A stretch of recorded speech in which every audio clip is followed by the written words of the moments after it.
Hi! Welcome to the Richard Kabili YouTube channel, and for today's tutorial, I will be teaching you on how to turn on and off screen lock, haptic, and voiceover on iPhone X. But first, kindly subscribe to this channel and don't forget to hit the subscribe button and the bell to notify you with the new updates. And let's start!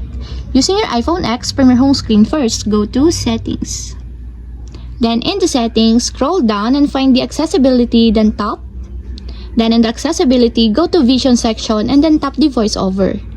Then after that, in the voiceover, scroll down and then tap the audio. Then in the audio, tap the sound and haptics.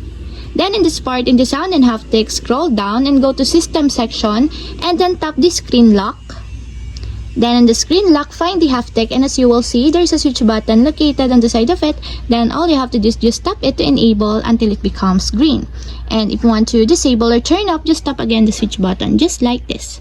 And that's it. We have successfully turned on and off screen lock, haptic, and voiceover on iPhone X.